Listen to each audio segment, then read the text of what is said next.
We're here at Disney's Animal Kingdom this morning to do a little bit of testing on the new Lightning Lane multi-pass service. We're going to find out, are there maybe some hidden secrets that can make using it even easier? Let's go find out.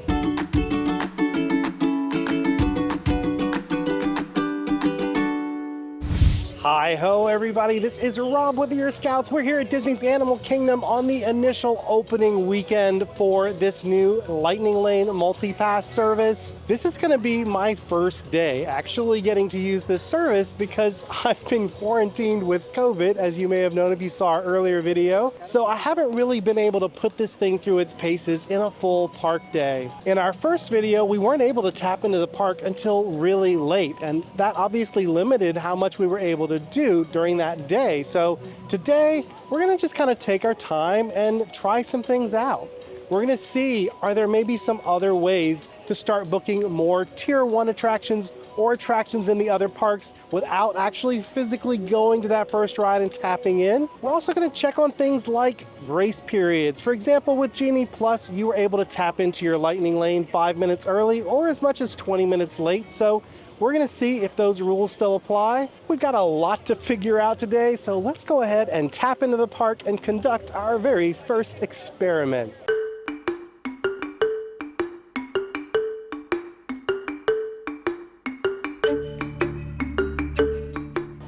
We are officially tapped into the park, and now I'm going to try my very first experiment. So when we tried this on the first day, we found that we couldn't actually modify our Lightning Lanes to be in a different park or book an attraction that was a second tier 1 attraction until we physically tapped in at that first ride of the day.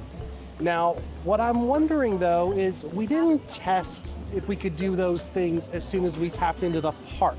We actually waited until we physically tapped in to test, and I'm wondering now, maybe just the fact that we had tapped into the park was what had unlocked us. So to test this out, before I came in, I went ahead and tried to modify one of my current Lightning Lanes to be a Lightning Lane in a different park. Right now, until you are unlocked, essentially, you are tied to having 2 tier 2 attractions and 1 tier 1 attraction, and they all have to be in the same park.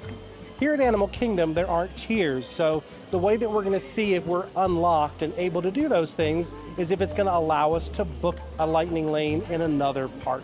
Unfortunately, before I tapped in, as we expected, it did not allow me to change my Lightning Lane to a different park. You'll notice when we're on that modify screen, there's no park icon showing up there. That's the way normally you'd be able to tap on a different park icon and jump to a different park. We didn't even see those park icons, which pretty much that told me we're not going to be able to do it. But now that we're tapped in, let's see, does that change the game? Maybe now I'm going to be able to modify one of those Lightning Lanes into a different park. Let's try it out. I'm going to go ahead and tap on my Lightning Lanes, and then I'm going to tap on Navi River Journey here. And I'm going to modify that by choosing the Modify from the menu. And nope, I still don't see any park icons. So right now, it's not letting me modify this Lightning Lane to be in a different park. What I'm going to do now, I'm just going to cancel it. I'm going to go ahead and cancel that Lightning Lane entirely, and we'll see if maybe that frees us up. This didn't work the other day, but we're tapped into the park now. So maybe that's going to be the magic difference. Now that we're tapped in, if we cancel, will that let us book in a different park? So I'm just going to go ahead and I'm going to tap on that. I'm going to choose cancel this time. Yes, I'm going to cancel for everybody.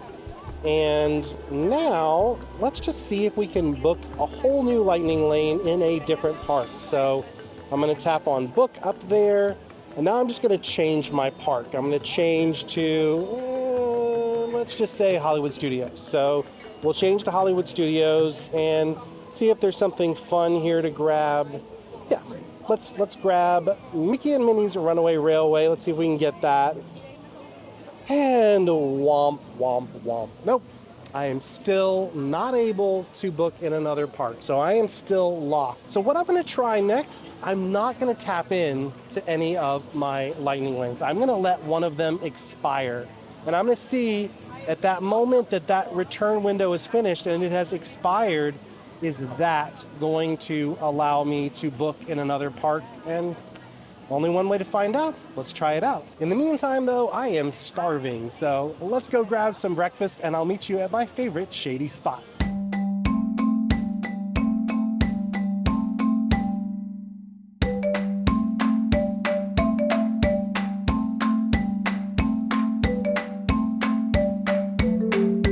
My friends, life is good this morning. We are here in my favorite little shady spot. No one knows about this place. I don't know why. I talk about it all the time in my videos, but if you're coming from the Asia side, when you see Caravan Road, which is right across from Mr. Kamal's, you're gonna veer off to the right. The path kind of splits there, and the path to the right almost looks like a place you're maybe not supposed to go. It looks like maybe it's a cast member path or something, but it is an alternate path and it leads you to this lovely little oasis. There are tables here, there are fans here, and I never see anybody here. So it's really the perfect place to just take a breather or enjoy a delicious breakfast. That is the other reason this is such a great morning. I am obsessed with these stuffed pancakes that they have here at Animal Kingdom. We've raved about them in previous videos though, so I'm not gonna bore you with more details here, but just trust me, this thing is so good. But now let's jump into our next experiment. So our lightning lane for Kilimanjaro Safaris is about to expire. And what I want to find out is at the moment that it expires at 10:20, I'm going to try to book another lightning lane over at Hollywood Studios like we did before. Now, when we tried this previously, we had not tapped into the park. So I'm wondering, now that we're tapped in, will it let us book another lightning lane in another park? Does it unlock us if we're tapped in and our first lightning lane expires? Let's find out. And womp, womp, womp. No, it still does not let me book in another park. It still gives me that same message. So this is interesting because I had actually heard someone made a comment on our first video and said that another channel was able to book another lightning lane to unlock themselves by letting one expire after they tapped in, but that is not my experience. So who knows, maybe this is a weird little glitch that's gonna continue to evolve, but I can tell you as of right now, I am not able to let a lightning lane expire after I've tapped in and start booking other tier ones or in other parks.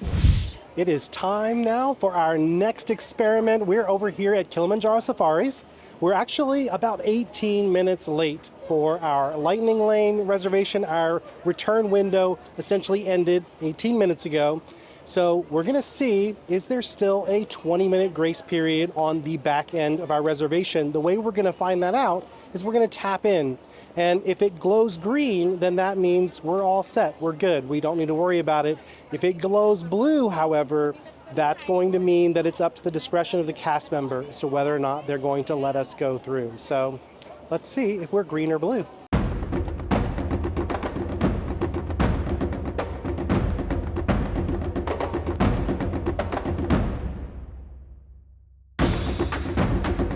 And we now have our first piece of really good news today, and that is that the 20-minute grace period at the end of your lightning lane reservation is still intact with this new system. So that's great. I should note that in our first video, we were even able to ride Dumbo many hours after our reservation. That's kind of always been the case. It did glow blue, of course, but then it was up to the discretion of the cast member.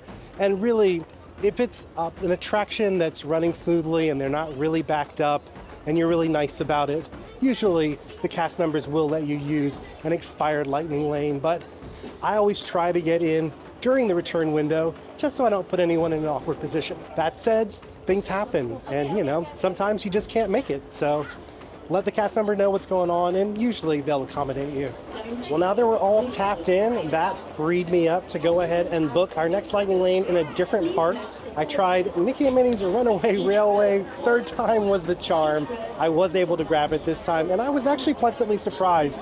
There were several different options if I chose modify time, so at least this early in the day, when you're looking at park hopping, it seems like you're gonna have some flexibility with at least some of those tier 1 attractions. After we get off of this ride, however, I think I'm going to start seeing how hard it is to book those really top tier ones, things like Tiana's and Slinky Dog Dash. First though, let's just enjoy this relaxing safari, and then when we get off, it'll be time to play those Disney Genie slots.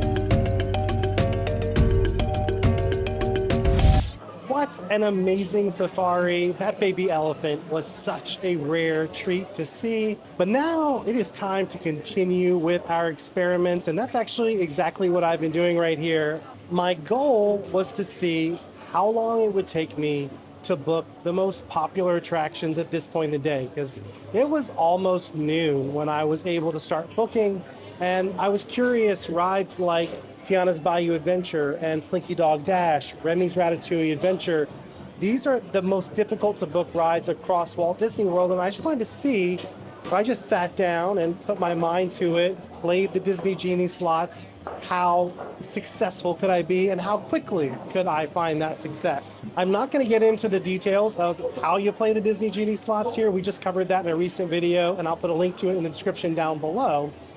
But what I found was that with this new system, there's some very weird gremlins that pop up. The first gremlin I saw was when I went to my list of lightning lanes. Normally, I see all of my lightning lanes there, and right now, I only see the ones for today that are from this park, and then I see my other lightning lanes for the future in other parks. But I have other lightning lanes that I have booked in other parks, and they're not showing up here. So I had Mickey and Minnie's Runaway Railway booked, and I had Smuggler's Run booked. None of those were showing up in this list. So the only way I was able to find them, actually, I went over to today's plans where I could see the My Day view, and I could see them there. I could also see them in the tip board. So if they disappear on you, that's where you can go to find those missing lightning lanes and modify them. So when you're modifying from those spots, you're just going to see those three little dots like you did back in the days of Disney Genie. Tap on those three little dots, a menu pops up, and you choose Modify Plan. Now here's the next weird little gremlin that I found. So normally it keeps you in the same park that you're currently looking at. But look what happens now.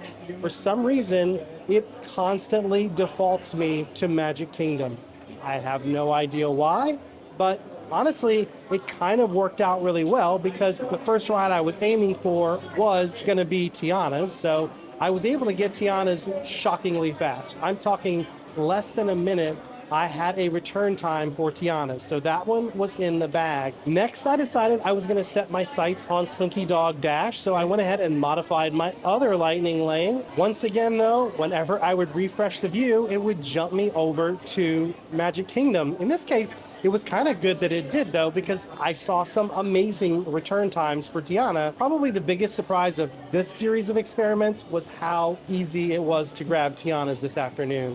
I kept seeing Tiana's pop back in with really great return times, and I had no problem backing it up. So at least today, I think Tiana's must be running really smoothly. They're dropping in a lot more lightning lanes for it, and I haven't had a problem being able to book that. Slinky, on the other hand, is a much bigger challenge, especially because of this weird bug where every time I refresh, it jumps me to another park. But this is where I kind of discovered a new way to play the slots. It's really a workaround for the bug, but it actually worked out pretty well. So what I did, I went ahead and I set up my Disney Genie for Epcot. I chose just Remy, and that pins Remy to the top of my Epcot view. And now what I have is, if I look at Magic Kingdom, I see Tiana pinned. If I go to Epcot, I see Remy pinned. And if I go to Hollywood Studios, I have Slinky pinned. So everything is pinned to the top. And all I do now is, instead of sliding my finger down to refresh, I just tap between the different parks and let that be my refresh. And this was actually a great strategy because I found Remy like that. I wasn't even trying to find Remy, I was aiming for Slinky, but I was able to get Remy that quickly. It wasn't the greatest return time, but honestly, I was fine with it because my goal right now is to do Tiana and then to go over to Hollywood Studios to do Slinky Dog Dash. So probably wouldn't even make it to Epcot till tonight anyway. So that's perfect.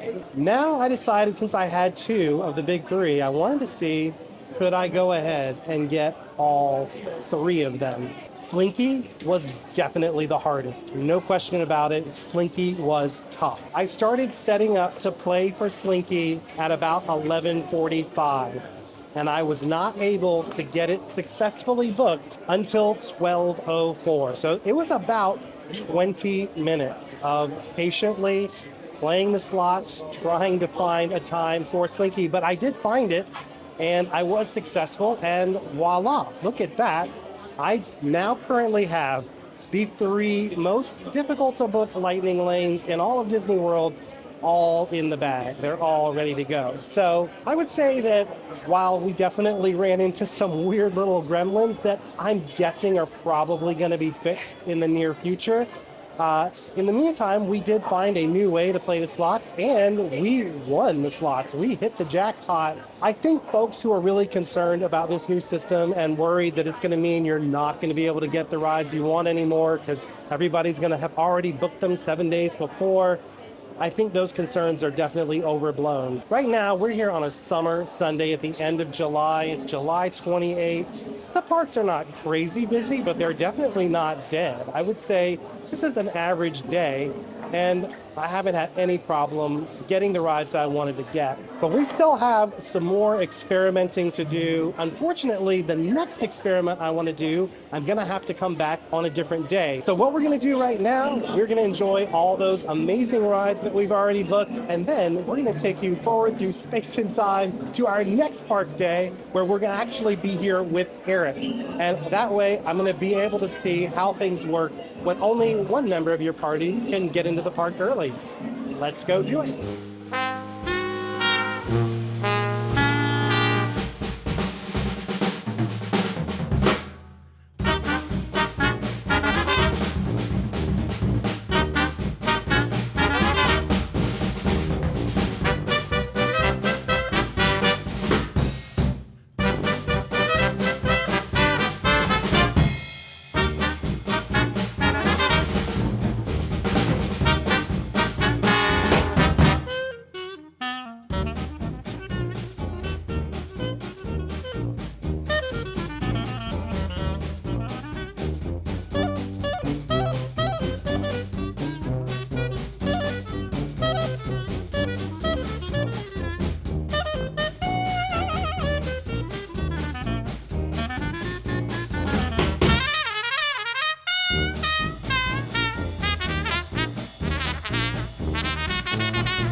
Good morning from Disney's Yacht Club Resort. We are here for day 2 of our Lightning Lane experiments. So a lot of us who come here to Walt Disney World find ourselves with a group that includes at least one person who's like, there is no way I am getting out of bed at that hour on vacation.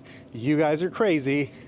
And the problem is, as we've seen with our earlier experiments, if everyone doesn't tap in at that first attraction, it seems you're not going to be able to book them on additional Tier 1 attractions later in the day. So what's going to happen if, say, one part of your party is holding up everyone else? So today I've got lightning lanes for both me and Eric. Eric isn't with me, so I'm going to head into Epcot. I'm going to tap into our very first lightning lane at Remy at 9:05. And then I'm going to see, is that going to allow me to book for both Eric and I? Or is it only going to allow me to book for myself? And then, assuming it only lets me book for myself, what can we do about it? Let's go find out.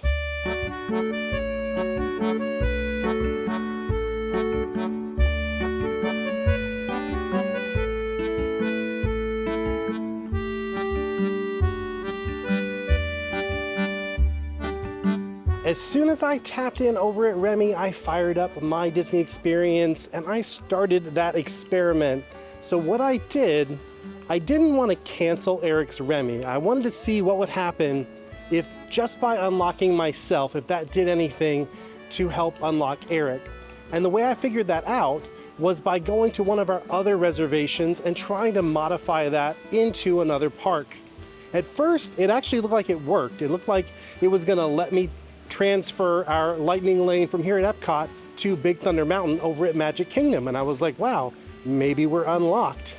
But then when I scrolled down, I saw that it was actually only doing that for me. Eric was still gonna have his existing reservation, so he was not unlocked. That was pretty much what I expected to see, but when I came out of the attraction, I spoke with one of the cast members and I said, what are you guys doing for folks who are in this position? The cast member said that if it's just one person in the group that isn't with you and you have the ability to just tap that one person in, that's okay, at least for right now. However, if it's more than one person, you're going to need to go speak to someone at guest relations or at one of those blue guest experience umbrellas. So that's what I'm gonna go do right now just to see what they say. I did have just Eric and I could have just tapped him in, but I decided I wanted to find out how this is gonna work for larger groups as well. So let's go chat with guest relations and find out. That was actually very insightful. I was able to chat with some folks over at the guest experience team and they let me know what their experience has been so far. So one thing that is definitely against the rules is tapping someone else's magic band and then using their lightning lane.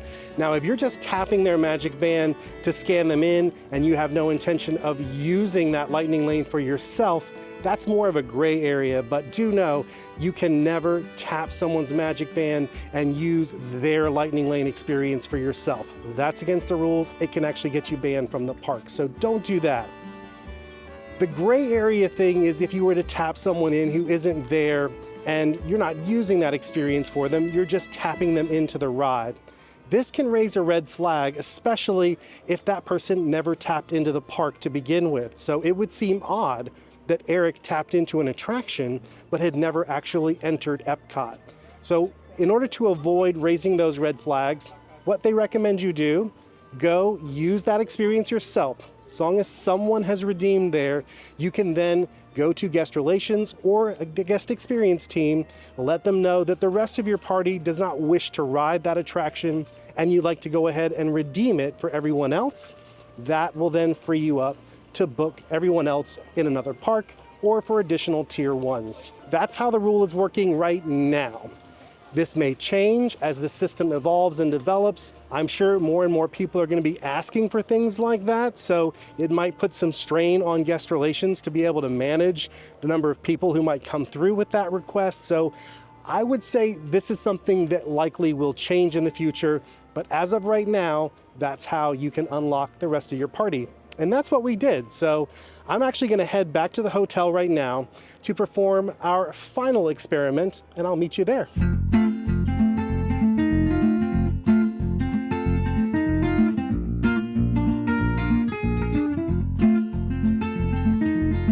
We are now back at the lovely Yacht Club Resort. One thing I recommend you do, if you're gonna stay at a resort like this, you wanna spend some time at that resort.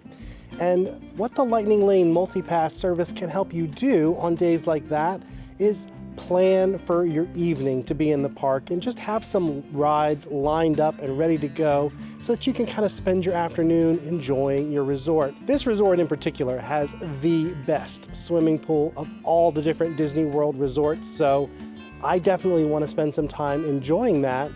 And for my final little experiment today, what I wanted to do, we've already seen that it is possible to book the most popular lightning lanes across all the different parks, but I wanted to do something a little bit more practical this time. My goal is to get to Magic Kingdom around 5 o'clock and to have 3 lightning lanes all lined up and ready to go. I want to focus on 3 attractions that are going to be really difficult to book the later that I wait and that I really want to do. I also wanted them to kind of all be right close together so that I could just do them one by one.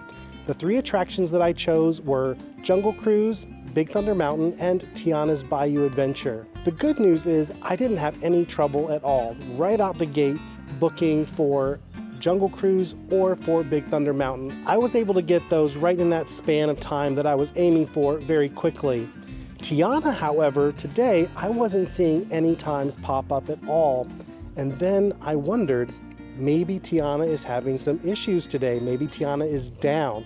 That's one thing you're gonna find. If an attraction is down, it's gonna be a lot harder to find any lightning lanes at all. I went and I checked the virtual queue list because right now Tiana is still on a virtual queue, and sure enough, they were not calling any boarding groups. So I didn't waste any more time trying to get Tiana.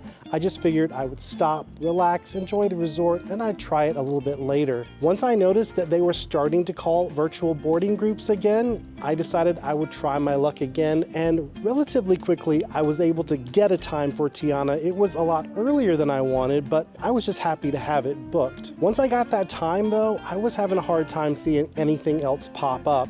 I did also notice that for the longest time, they were still just calling that first set of boarding groups, which told me that maybe it wasn't really up at full capacity. So once I noticed that they started calling a new set of boarding groups, I tried again, and now there were lots of times popping up. So I think when you see a ride like Tiana go down, let it come back up for a little bit, give it a little bit of time for them to feel comfortable that things are running smoothly, and then they're probably going to start dropping in more of those lightning lanes. It doesn't ever hurt to check. It's always good to check, but I wouldn't recommend spending a whole lot of time playing the slots when a ride is down or right as soon as it's come back up. But once it's been running smoothly for a while, with any luck, they're going to throw some of those lightning lanes back into play. When you're changing your time, you'll see that modify time feature in there, and that's going to let you see how many lightning lanes they've actually released at that moment, and they actually did quite a few. There were several time slots available. Even though I didn't want any of those time slots, I knew this was going to be a great moment to get something later, because ideally what was going to happen was somebody who had a later return time was going to want to move theirs up and therefore release their later time so I could grab it. And that's exactly what happened. And with that, I had all 3 rides booked at the times I wanted them to be booked for. And I would say, all told, I probably did spend about 40 minutes playing the slots to get this lined up this way. It was not quick. Most of that, though, was because of Tiana. The other 2, I was able to move in very quickly. It didn't really take much time at all. So I would say unless Tiana was a must-do for you, it would probably have been wise to just book something else and then occasionally check back in to see if Tiana became available, and then you could maybe add that into your plan. Well, that was it. That was my final experiment of this video. Before we go, I do want to give a huge thank you to our Patreon family. Thank you so much for supporting what we do here at Ear Scouts and making videos like this possible. I also want to thank all of you. Thanks so much for watching this video. I hope you found it helpful. I hope these experiments have helped you figure out how to make the most out of Lightning Lane Multipass next time you're here at Walt Disney World. If it did, help us out by giving this video a like, subscribing to our channel, and ringing that bell. That way you'll be notified whenever new videos like this come out. Until next time, don't forget to think happy thoughts, everybody. We'll see you again real soon.